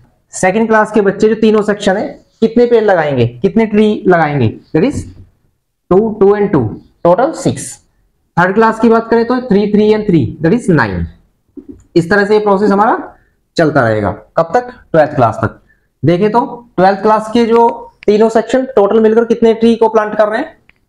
12 + 12 + 12, दैट इज 36। बात है समझ में? तो इस प्रोसेस से यहां से लेकर यहां तक कितने ट्री प्लांट हुए? फर्स्ट क्लास ने 3 ट्री को प्लांट किया, सेकंड ने 6 को, थर्ड ने 9 को, इस तरह से चल रहा है। और 12th ने 36 ट्री को प्लांट किया, है ना? 36 पेड़ लगाए उसने, 36 पेड़ लगाए। नंबर ऑफ टोटल प्लांट्स हमें बताना है। इसके लिए आप क्या करेंगे? देखिए SN का फॉर्मूला अप्लाई कर सकते हैं, बिकॉज ये एक एपी बनती है। आप देख सकते हैं इन दोनों का डिफरेंस, इन दोनों का डिफरेंस सभी सेम है ना? कॉमन डिफरेंस जो है सेम है, इसलिए ये एपी है। सो SN = n/2 into 2a plus n minus 1 into d, और SN = n/2 a plus an। इन दोनों फॉर्मूले में से कोई सा भी यूज किया जा सकता है। ठीक है? कैसे? n की वैल्यू कितनी होगी, यानी नंबर ऑफ टर्म्स कितनी है टोटल, आप बता भी सकते, देख भी सकते हैं। भाई फर्स्ट क्लास से 1 टर्म बनती है, सेकंड क्लास से 2 टर्म बनती है, थर्ड क्लास से 3rd टर्म बनती है, और इस तरह से 12th क्लास से 12th टर्म, यानी यहां से यहां तक टोटल टर्म कितनी हो जाती है? 12। तो number of terms is 12 and a यानी first term is 3 and d common difference कितना है? आप देख सकते हैं second term minus first term, that is 3। ये वैल्यू या तो इस फॉर्मूले में अप्लाई कर सकते हैं, अदरवाइज इस फॉर्मूले को हमने इसलिए यूज किया क्योंकि अगर हम लास्ट की डिजिट हमें पता है तो हम उसका यूज करने के लिए इस फॉर्मूले का यूज कर सकते हैं। ठीक है भाई, S12 हो जाएगा। n की वैल्यू हमारी हमें मालूम ही है कि टोटल 12 है, divide by 2, a is first term 3 plus an is last term is 36। Simplify कर लेंगे या तो इससे या इसमें वैल्यू रखेंगे तो भी आपको आंसर सेम ही मिलेगा। क्लियर है? आई होप आपको ये क्वेश्चन समझ में आ गया होगा। इसके बाद चलते हैं इसके क्वेश्चन नंबर 18 पर। देखिए इसका क्वेश्चन नंबर 18 देखते हैं। इसमें क्या कहता है? A spiral is made up of successive semi circles. एक स्पाइरल आपकी बुक में डायग्राम भी है, इस तरह से बनाया गया है। ये एक सेंटर ए को लिया गया है और एक सेंटर बी को लिया गया है। ठीक है, और आप ये देख सकते हैं कभी एक बार, पहली बार तो सेंटर ए को लिया गया है, फिर सेंटर बी को लिया गया है, फिर ए को लिया गया है, फिर बी को लिया गया है। इस तरह से ऑल्टरनेट सेंटर को लेकर सेमी सर्कल बनाए गए हैं और उससे एक सर्किल बन जाता है। ठीक है, डायग्राम आप देख सकते हैं। और किस तरह से, किस रेडियस के बनाए गए? देखिए पहले ए को लिया तो बनाया गया है 0.5 सेंटीमीटर का, फिर बी को लिया तो बनाया गया है 1.0 यानी 1 सेंटीमीटर का, फिर वापस ए को लिया गया है तो बनाया गया है 1.5 सेंटीमीटर का, फिर बी से बनाया गया है 2.0 सेंटीमीटर का। ठीक है, इस तरह से बनाए गए हैं, यानी पहले ए को लिया, फिर बी को लिया, फिर ए को लिया, फिर बी को लिया, फिर ए को लिया, फिर बी को लिया। ठीक है, इस तरह से। अब देखिए जब हम ए को सेंटर लेंगे, है ना, तो रेडियस कितनी लेनी है? 0.5। तो डायग्राम के अकॉर्डिंग इस तरह से दे रखा है, 0.5 पर आप कंपास रखेंगे और एक जो सेमी सर्कल बनाएंगे वो कुछ इस तरह से बनेगा कि वो बी पर आकर मिल जाता है। क्लियर है? सेंटर ये है, तो यहां से आप देख सकते हैं ये डिस्टेंस कितनी होगी, क्योंकि ये तो रेडियस होगी 0.5 सेंटीमीटर की और ये भी 0.5 सेंटीमीटर की। क्लियर है? अब बी को सेंटर लेंगे और रेडियस लेंगे 1 सेंटीमीटर की। ठीक है, अब देखिए वो नीचे की तरफ बनेगा, यहां पर कंपास का यूज करेंगे और 1 सेंटीमीटर की, इसका मतलब यहां से यहां तक डिस्टेंस बैठती है आपकी 1 सेंटीमीटर की। ठीक है, जब कंपास लेंगे यहां रखेंगे तो 1 सेंटीमीटर की डिस्टेंस इतनी होगी, इससे एक इस तरह से सेमी सर्कल हम बना देंगे। ठीक है, अब यह डिस्टेंस देखते हैं, ये कितनी है टोटल यहां से यहां तक 1 सेंटीमीटर की, क्योंकि जब सेंटर, इसे थोड़ा सा ऐसे कर लेते हैं, क्योंकि जब सेंटर बी लिया गया है उसकी रेडियस हमने 1 सेंटीमीटर ली है, तो सेंटर से इधर तक की डिस्टेंस रेडियस ही तो होगी। आप देख भी सकते हैं टोटल 1 सेंटीमीटर, और ये कितनी होगी? ये भी टोटल 1 सेंटीमीटर होगी। ठीक है, अब बारी आती है ए की। ए हमने फिर से सेंटर लिया, डिस्टेंस यानी रेडियस कितनी होगी? 1.5 सेंटीमीटर की। आप देख सकते हैं जब ये सेंटर लेंगे तो रेडियस 1.5 कहां बैठती है? 0.5 तो ये होगी और 1 ये होगी, तो यहां से लेकर यहां तक 1.5 सेंटीमीटर। ठीक है, यहां कंपास रखेंगे, इतनी डिस्टेंस लेंगे और एक सेमी सर्कल इस तरह से बना देंगे। क्लियर है? फिर बी की बारी आती है। तो अब देखते हैं, अब आप बता सकते हैं यहां से यहां तक कितनी डिस्टेंस होगी। भाई हमने जो अभी हमने ड्रॉ किया है सेमी सर्कल 1.5 सेंटीमीटर का एक और सेंटर लेगा, ठीक है। तो यहां से यहां तक की जो डिस्टेंस होगी, यानी उसके सेंटर से रेडियस ही तो होगी 1.5 होगी, और यहां से यहां तक भी 1.5 होगी, है ना। तो 1.5, ये तो 0.5 है, ये 1 हो जाएगी, तो टोटल 1.5 हो जाएगी। क्लियर है। अब बी जब सेंटर लेंगे तो यहां रखेंगे और 2 सेंटीमीटर की डिस्टेंस लेंगे। तो आप खुद ही देख सकते हैं यहां से यहां तक 1 और ये 1, यानी यहां से लेंगे सेंटर और यहां तक की डिस्टेंस लेकर एक सर्किल, एक सेमी सर्कल इस तरह से बना देंगे। तो ये प्रोसेस चलता ही रहेगा। क्लियर है।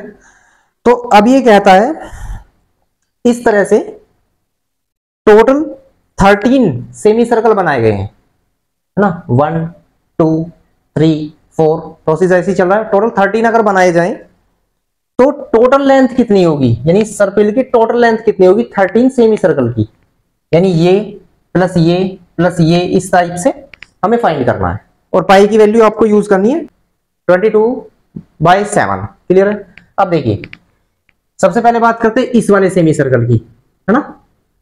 जो सेमी सर्कल होता है उसकी, इसे क्या बोलते हैं हम, सरकमफ्रेंस। ठीक है। आप देख सकते हैं भाई ये सर्कल है, इस टोटल को हम सरकमफ्रेंस बोलते हैं। अगर सेमी सर्कल है तो ये जो है हाफ हो जाती है। सरकमफ्रेंस क्या होती है किसी भी सर्कल की, 2πr टोटल सर्कल की, है ना।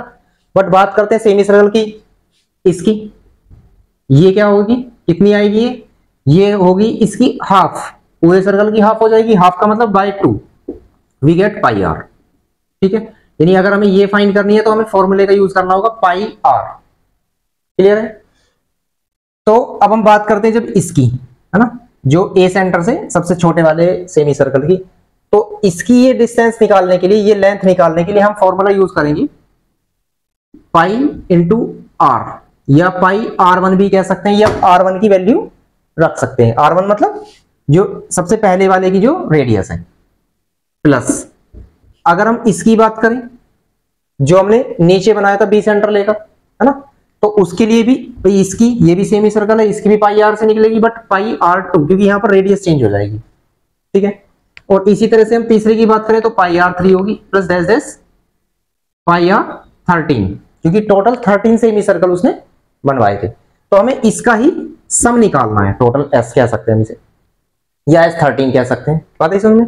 अब देखिए S13 कर लेते हैं, वो ज्यादा बेहतर है क्योंकि नंबर ऑफ टर्म्स हमें पता चलेगी। टोटल 13 हो गए, और पाई हम कॉमन ले सकते हैं, R1 plus R2 plus R3 plus dash dash R13। ठीक है। अब देखिए पाई R1 की value 0.5 plus 1.0 plus 1.5 plus 2.0 plus dash dash, ऐसे ही चलता रहेगा। लास्ट की हमें जरूरत नहीं है क्योंकि हम इसी से हम वैल्यू निकाल सकते हैं। इसका टोटल सम यहां से यहां तक कैसे निकलेगा। अब ये एपी ही तो बन रही है, आप इन दोनों में डिफरेंस देख सकते हैं। इन दोनों में देखिए 0.5 का डिफरेंस बैठता है, तो ये एपी है। और एपी के एन टर्म्स का सम हम इस फॉर्मूले का यूज करेंगे, n/2 2a plus n minus 1 into D. Clear है। अब देखिए यहां पर पाई इंटू में रहेगा a, फर्स्ट टर्म ये होगा, है ना, कॉमन डिफरेंस हमारा इसमें से माइनस करके 0.5 मिलेगा। तो देखिए S13 क्या होगा, हम क्या करेंगे भाई गौर करिए, यहां पर पाई भी यूज कर लेंगे क्योंकि ये जो हमने फॉर्मूला अप्लाई किया है यहां से यहां तक, ये तो इसका सम निकाल रहे हैं, लेकिन इसके मल्टीप्लाई में पाई भी है, सो पाई भी हमें मल्टीप्लाई में रखना होगा। ठीक है। पाई की वैल्यू हो जाती है 22/7 into n, number of terms is 13/2, 2 into a की वैल्यू कितनी है, यानी फर्स्ट टर्म यहां आप देख सकते हैं 0.5 प्लस, ठीक है, n 13 minus 1 into D. Common difference in दोनों का डिफरेंस जो है कितने का है, जब 1 में से या 1.0 में से 0.5 माइनस करेंगे तो 0.5 आता है। ठीक है। यहां देख लेते हैं। तो S13 होगा हमारा, इससे कैलकुलेट कर सकते हैं 11 times, that is 11/7 into 13, 11/7 into 13। यहां इन दोनों की अगर हमने मल्टीप्लाई कर दी, 5 2 10 यानी 1.0 आएगा, प्लस यहां देखते हैं 13 में से 1 माइनस करेंगे 12, 12 की 5 में मल्टीप्लाई कर देंगे, 12 5 जा 60, यानी एक डिजिट बाद पॉइंट लग जाती है, तो 6.0 आएगा। इन दोनों को ऐड करेंगे 11/7 इंटू 13, दोनों का एडिशन आएगा 7.0 या 7, और सिंप्लीफाई करेंगे 11 की 13 में मल्टीप्लाई करेंगे 3, 4, 1, इतने सेंटीमीटर टोटल लेंथ हमारी आ जाएगी इस सर्कल की। क्लियर है? इसके बाद चलते हैं इसके क्वेश्चन नंबर 19 पर। देखिए क्वेश्चन नंबर 19 देखते हैं। 200 logs are stuck in the following manner, 20 logs in the bottom row, 19 in the next row and so on। ये क्या कहता है?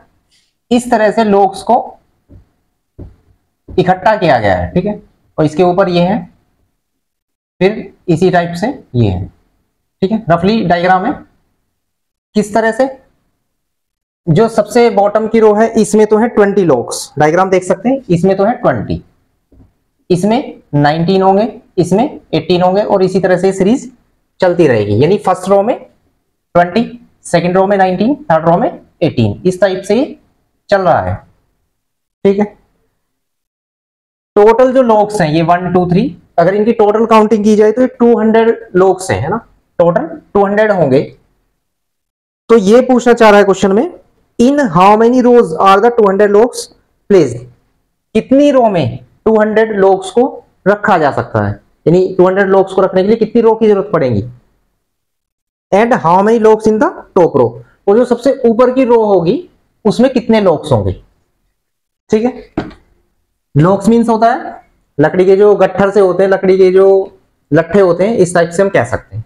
तो देखिए अब तो जो सबसे पहली रो में, ठीक है, 20 है logs, सेकंड रो की बात करें तो 19 है, थर्ड रो की बात करें तो 18 है, और इसी तरह से ये सीरीज चलती जाती है। और इनका जो टोटल सम है, टोटल कलेक्शन 200 है, इसका मतलब इनका टोटल सम जो होगा वो 200 है, ठीक है। ना तो हमें ये पता कि टोटल कितनी टर्म्स है, क्योंकि टर्म्स ही तो पूछी है उसने, कितनी रो बनेंगी यही तो पूछ रहा है वो, समझ रहे। तो देखिए इसने क्या कहा है, हमें फाइंड करना है सबसे पहले n, इसने Sn की वैल्यू गिवन है, यानी जितनी भी रो बनेंगी उन सब में जो logs हैं उन सब का टोटल 200 है। क्लियर है? a की वैल्यू हमारी 20 हो जाती है, common difference second term minus first term, we get -1, ठीक है। अब हम क्या करते हैं, Sn का फॉर्मूला यूज करते हैं, n/2 2a plus n minus 1 into D. दूसरा फॉर्मूला नहीं यूज किया जाएगा क्योंकि यहां पर लास्ट टर्म नहीं मालूम है हमें। नाउ Sn की वैल्यू कितनी है, 200, ठीक है, इज इक्वल टू n हमें फाइंड करना है 2a, 2 इंटू a की वैल्यू हमारी 20, n फाइंड करना है इंटू डी की वैल्यू यहां देख सकते हैं -1, तो मल्टीप्लाई बाय -1 होगा, इसको मल्टीप्लाई में ला सकते हैं, ठीक है। 2 into 200 that is 400 is equal to n, simplify करेंगे मल्टीप्लाई 40, -1 की दोनों में मल्टीप्लाई कर देंगे हम। देखिए n की -1 में मल्टीप्लाई करेंगे तो प्लस और माइनस माइनस हो जाता है, वी गेट -n, और 1 की -1 में करेंगे वी गेट +1, ठीक है। तो 400 is equal to n into, simplify करेंगे 41 माइनस n, अंदर मल्टीप्लाई कर लेंगे 400 is equal to 41n minus n square. Clear है? अब क्या करना है, देखिए क्वाड्रेटिक इक्वेशन बन रही है, इस सारे को इधर ले आते हैं, ये माइनस में है प्लस में आ जाएगा, ये प्लस में है माइनस में आ जाएगा, और 400 तो है ही वहां प्लस का, इज इक्वल टू बचता है 0। तो देखिए quadratic equation in the form of n, जैसे आपने x में पढ़ी है ये n में बन गई। अब यहां पर आपको क्या करना है, 400 के ऐसे फैक्टर करने हैं जिन्हें प्लस करके 41 आ जाए। तो 400 के ऐसे फैक्टर क्या होंगे,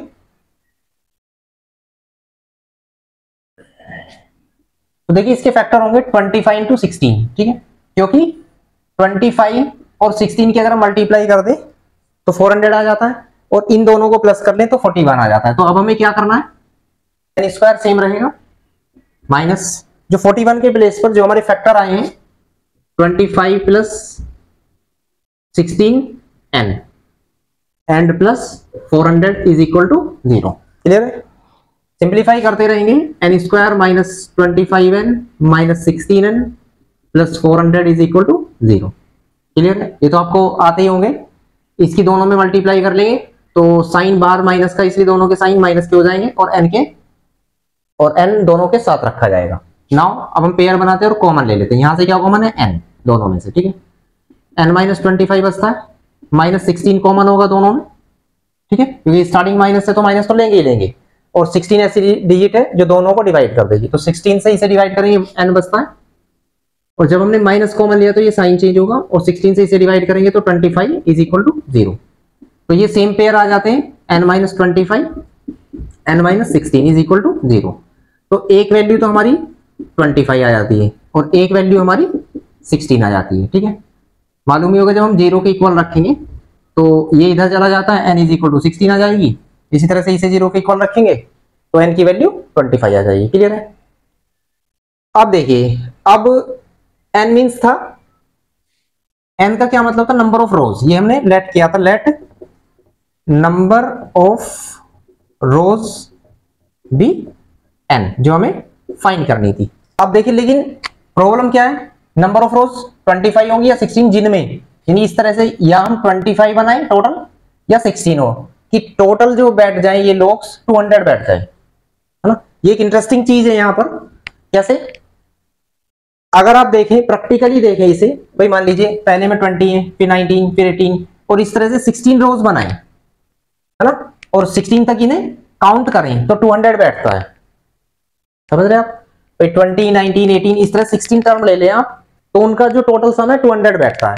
और अगर 25 ले लें, क्योंकि हमें तो लोग इकट्ठे करने हैं ना, अगर 25 ले लें इस तरह से रो, तो वो भी 200 बैठता है। लेकिन ऐसा कैसे पॉसिबल है कि 200 को भाई 16 भी आ रहा है, 25 भी रो बन रही है, ऐसा कैसे पॉसिबल है कि लोग जो है टोटल 25 में भी रखे जा रहे हैं, 25 रो में भी उनको 200 लोग्स को रखा जा रहा है, और 16 रो में भी, ऐसा कैसे पॉसिबल हो सकता है।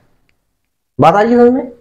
लेकिन दोनों का जब हम प्रैक्टिकली करते हैं तो आता है 200 ही। तो इसका सॉल्यूशन क्या है, देखिए उसने एक क्वेश्चन और पूछा था कि जो फर्स्ट रो होगी उसमें कितने लोग्स होंगे, ठीक है। अब यहां देखते हैं 16 है, तो मान लीजिए नंबर ऑफ रो 16 है, हम इसकी बात करते हैं, तो इसका मतलब जो लास्ट की रो होगी वो 16 होगी, हम ये मान लेते हैं। और तो हमें यही तो बताना है कि 16 जो रो है, 16th जो रो है उसमें कितने लोग्स हैं। इसका मतलब ये होगा कि हमें A16 फाइंड करना है। A16 का मतलब होता है A प्लस 15D, ठीक है। सो A की वैल्यू क्या है 20 प्लस 15 इंटू D की वैल्यू क्या है, यहां से हम निकाल चुके हैं -1, ठीक है। तो 20 माइनस 15 वी गेट 5। इसका मतलब ये होगा कि जो 16th रो है उसमें 5 लोग होंगे, ठीक है। अगर हम 16 रो बनाएं तो जो लास्ट की रो होगी 16th उसमें 5 लोग होंगे, ठीक है। इसका मतलब ये होगा कि अगर आप 16 रो बनाएं तो 20, 19, 18, तो लास्ट में जाकर देखेंगे कि 5 तक ही टोटल का सम 200 आ जाता है, ठीक है। अब बात करते हैं 25 की। अब हम सपोज करिए कि 25, क्योंकि हमें देखें लास्ट की जो था उसमें 20 लोग्स थे, ठीक है। इसे हम A कह सकते हैं, A1, सेकंड रो को A2, थर्ड रो को A3, इस तरह से A25 का मतलब 25th रो की बात कर रहे हैं, वो हो जाएगा A प्लस 24D, ठीक है। A की वैल्यू कितनी है, A की वैल्यू वहां से 20 प्लस 24 इंटू D की वैल्यू -1, 20 माइनस 24 वी गेट -4। तो आप यहां देख सकते हैं कि लास्ट की जो रो है, अगर हम ये मान ले कि रो की नंबर ऑफ रोज जो है 25 है, अगर हम ये मान ले तो उसमें जो लोग्स के नंबर आए -4। क्या ऐसा पॉसिबल है, किसी चीज की काउंटिंग माइनस में कर सकते हैं, जैसे कि यहाँ पर 20 रो है, 18 रो है, 19 रो है, इस तरह से। तो -1 लोग हो सकता है, कहीं -2 लोग हो सकता है। भाई नंबर ऑफ पेन्स को आप -2 पेन थोड़ी कह सकते हैं, है ना। नंबर ऑफ बोर्ड्स को आप ये थोड़ी कह सकते हैं कि नंबर ऑफ बोर्ड्स हमारे पास -10 है, समझ गए। तो काउंटिंग जो है पॉजिटिव में की जाती है। इसका मतलब ये होगा कि ये चीज नहीं हो सकती, n की वैल्यू 25 नहीं हो सकती। अगर आप प्रैक्टिकल भी करेंगे तो जब हम काउंटिंग करते हैं उल्टी 25 तक लिखते हैं, टोटल 25 टर्म ले लेते हैं, तो एग्जैक्टली 200 आ जाएगा। बट वो कैसे आ रहा है, गौर करिए, 16 से 5 है ना, 20 से लेकर 5 तक अगर हम काउंट करें तो 200 आता है। इसके बाद है ना, फर्स्ट रो में भाई 20 हो गए, सेकंड रो में 19 हो गए, और इसके बाद 5 के बाद आता है कि अगली रो में जो हमारी रो नंबर 17 होगी उसमें 4 लोग होने चाहिए, 18 होगी, उसमें 3 होने चाहिए, 19 में 2 होने चाहिए, 20 में 1 होना चाहिए, और 21 में 0 होना चाहिए, 22 में -1 होना चाहिए, 23 में -2 होना चाहिए, 24 में -3 होना चाहिए, 25 में -4 होना चाहिए। इसलिए क्योंकि ये डिजिट माइनस में आ रही है, ठीक है, इसलिए जब टोटल का सम करेंगे, है ना, इससे आगे जो होगा, 5 से आगे जो होगा, एक्स्ट्रा चीजें एक्स्ट्रा से कैंसिल हो जाएंगी, 4 से 4 कैंसिल हो जाएगा, 3 से 3 कैंसिल हो जाएगा, इसलिए उनका सम 200 आता है ना। लेकिन एग्जैक्टली यही तो है नंबर ऑफ लोग्स, ऐसा कैसे पॉसिबल है कि ये हो जाए -1 लोग, -2 लोग, -3 लोग। क्लियर हो रहा है ये बात? तो हमारा जो एग्जैक्ट आंसर होगा, ये नंबर ऑफ रोज जो होंगी वो 16 होंगी, और जो 16 लास्ट रो होगी उसमें 5 लोग होंगे। बात आई समझ में? आई होप आपको ये क्वेश्चन समझ में आ गया होगा अच्छे से। इसके बाद चलते हैं नेक्स्ट क्वेश्चन पर। देखिए क्वेश्चन नंबर 20 देखते हैं। इसमें क्या कहता है, आप बुक में देख सकते हैं, अपने क्वेश्चन को पढ़ सकते हैं। उसमें कह रहा है कि एक पोटैटो रेस है, ठीक है, कुछ पोटैटोज को इस तरह से एडजस्ट किया गया है कि सबसे पहले तो एक बकेट रखी गई है ना, और इसके बाद जितने भी पोटैटोज है, फर्स्ट पोटैटोज की इस बकेट से डिस्टेंस 5 मीटर है, और बाकी के जितने भी पोटैटोज है उनकी जो डिस्टेंस है 3 मीटर अवे है फ्रॉम ईच अदर, ठीक है। इस तरह से पहला जो है वो 5 मीटर की डिस्टेंस पर है, और फिर दूसरा जो है वो इस पहले से 3 मीटर की डिस्टेंस पर है, आगे के जितने भी है एक दूसरे से 3 मीटर की डिस्टेंस पर है, और ओवरऑल जो है यहाँ पर 10 पोटैटोज है, ठीक है। तो देखिए रेस किस तरह से है कि कॉम्पिटिटर्स को क्या करना पड़ता है, यहां से स्टार्ट करना पड़ता है, और फर्स्ट पोटैटोज तक जाना होगा, फिर उस पोटैटो को उठाना होगा, वापस आना होगा, इस बकेट में डाल देना है, फिर वापस आना है, सेकंड पोटैटो को उठाना है, फिर वापस आ जाना है और उसमें डाल देना है। इसी तरह से फिर थर्ड टाइम आना है और इस पोटैटो को, तीसरे पोटैटो को उठाना है और फिर वापस आकर इस बकेट में डाल देना है। इस तरह से रेस तब तक चलेगी जब तक कि टोटल पोटैटोज बकेट में ना आ जाए, ठीक है। तो इस प्रोसेस में जो कॉम्पिटिटर्स है, एक कॉम्पिटिटर्स जो है उसको कितनी डिस्टेंस कवर करनी पड़ेगी, ठीक है। अब देखते हैं, देखिए कैसे बात करते हैं फर्स्ट पोटैटोज के लिए। जब कॉम्पिटिटर्स यहां से चलना शुरू करेगा तो वो यहां तक जाएगा, कितनी डिस्टेंस 5, फर्स्ट पोटैटो को उठाएगा, वापस आएगा, इसमें डाल देगा, तो उसके आने और जाने की टोटल डिस्टेंस कितनी होगी 10 मीटर। कैसे 5 ऐसे और 5 वापस आने के लिए, 5 एंड 5 10 होगी। अब जब वो सेकंड पोटैटो को उठाने के लिए आएगा तो देखिए यहां तक 5 और यहां तक 3, कितना हो गया 5 एंड 3 8। तो सेकंड पोटैटो को उठाने के लिए उसे 8 मीटर डिस्टेंस कवर करनी पड़ेगी एक तरफ से, फिर वापस आना होगा, इसमें डाल देना होगा, यानी 8 एंड 8 दैट इज 16, ठीक है। बात करते हैं थर्ड पोटैटो की। अब वापस थर्ड पोटैटो के लिए देखिए यहां से यहां तक डिस्टेंस कवर करनी पड़ेगी, 5 3 एंड 3 8 एंड 3 11, है ना। थर्ड पोटैटो को उठाने के लिए एक तरफ से 11 मीटर की डिस्टेंस कवर करनी पड़ेगी, 11 ऐसे और वापस जाना होगा 11 ऐसे, तो दैट इज 22 मीटर की डिस्टेंस कवर करनी पड़ेगी। ये प्रोसेस चलता रहेगा, ठीक है। प्रोसेस कब तक चलेगा, टोटल नंबर ऑफ पोटैटोज जो है वो 10 है। तो गौर करिए, तो पहले पोटैटो को उठाने के लिए जब वापस आएगा तो हमने इन दोनों को ऐड करके एक टर्म बना ली। अब जो टोटल 10 जो पोटैटोज होंगे उनको हमें जब टोटल इकट्ठे करने होंगे तो कितनी डिस्टेंस कवर करनी पड़ेगी, यानी कितनी बार चलना पड़ेगा। तो इसके लिए हम n इज इक्वल टू 10 हो जाएगा, यानी 10 टर्म्स। तो n इज इक्वल टू 10 हो जाएगा। कैसे भाई, टोटल 10 पोटैटोज हैं, तो जब 10th पोटैटो को उठाएगी टोटल जो है, वैसे तो 20 उसे चक्कर लगाने होंगे। कैसे, जब फर्स्ट पोटैटो को उठाएगी तो देखिए 1 एंड 2 बार हो गया, सेकंड पोटैटो को उठाने के लिए 1 एंड 2, हर पोटैटो को उठाने के लिए 2 चक्कर लगते हैं। तो देखिए इसी तरह से 10 पोटैटो को उठाने के लिए उसे 20 टाइम्स चलना होगा, है ना। बट हमने जो है, तो हमने क्या किया है, जब पहले पोटैटो को उठाएंगे वापस जाएंगे तो इन दोनों को एक ही काउंट कर लिया है, टोटल डिस्टेंस एक ही मान लिया 10, है ना। समझ रहे हो, ऐसे भी किया जा सकता था 5 + 5, या ऐसे भी किया जा सकता था 5 × 2 या 2 × 5, ठीक है, क्योंकि 2 टाइम्स चढ़ रही है ना, क्योंकि 2 टाइम्स डिस्टेंस कवर कर रही है ना एक पोटैटो को उठाने के लिए, बात आई समझ में? तो हमने जब 2 को एक ही कवर कर लिया तो हमारे तो टोटल टर्म्स 10 बनते हैं, ठीक है। अब इन सबको प्लस करना है 10 टर्म्स तक। कैसे? एसएन का फॉर्मूला आप यूज कर लीजिए, n/2 2a plus n minus 1 into D. तो n की वैल्यू 10 है, 10/2 2 इंटू a की वैल्यू हमारी 10 हो जाती है, plus 10 minus 1 into D, difference कितना है 6, ठीक है। देन सोल्व करेंगे, ये 5 टाइम्स कैलकुलेट हो जाता है, ये 20 कितना बचता है, 9 इंटू 6 करेंगे 54। तो 5 इंटू, पहले इन दोनों का एडिशन कर देंगे,